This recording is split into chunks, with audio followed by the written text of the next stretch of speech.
Nagbabalik po ang Good Morning Kapatid. Maagang commutahan tayo sa Marikina kung saan live na live po ang ating favorite dancing traffic, Tito Mondi Lopez. Tito Mondi, akala ko hindi ka naaabot. Marami na bang commuters dyan? Ay, nako, Mami Dims. Nako, good morning sa'yo, Mami Dims. Ito na, Team Commute. Kaway-kaway. Tama ba? Hindi ba? O, di ba?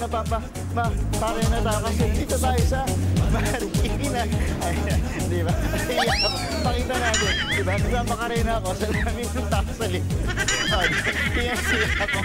Pero eto na, kumustahin natin sila. Inisiya ako kaya.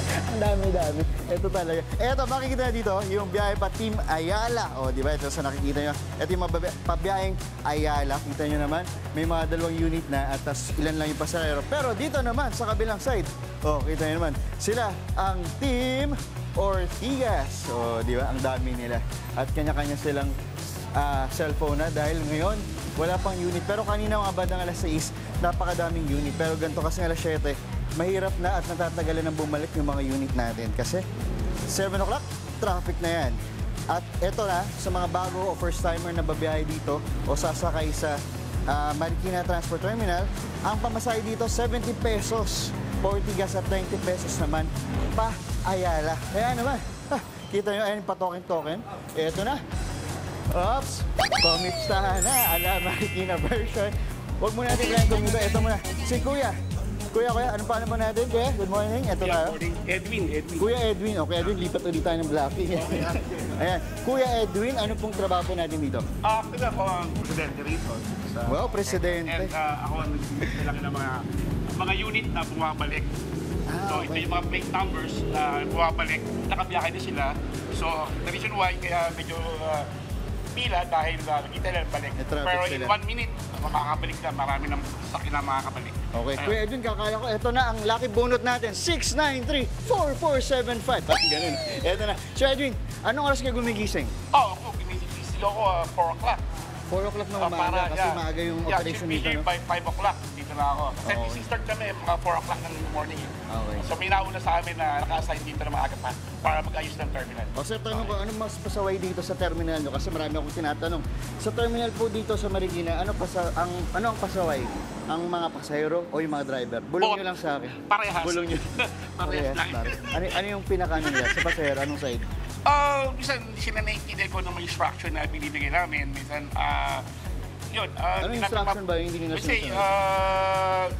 pinapasunod ko po ng pila kasi yung rotation dito, pag-ikot. Minsan, yun lang naman. Sa driver? Merong masungit minsan. Okay. Sa driver naman? Sa driver, medyo may pasaway din. Minsan, hindi naka-uniforme kasi... Kailangan naka-uniforme para mas ma-identify sila namin.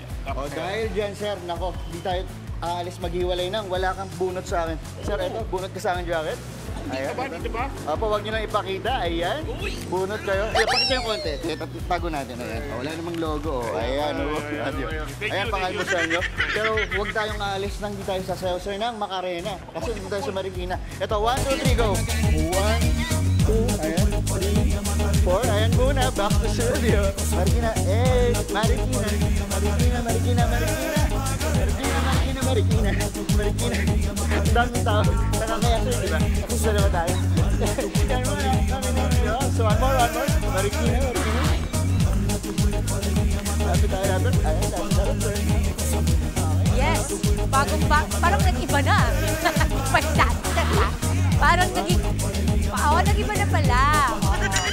Parang konti na lang, pa 8-8 na kayo dyan. Maraming salamat. Tito Mondi Lopez at sa lahat ng mga recruits mo sa umaga. Mga kapatid, Mondi Lopez po, manatiling updated sa lagay ng trapiko sa mga pinakaabalang kalsada sa Metro Manila. Mag-follow at subscribe na sa social media pages ng News 5.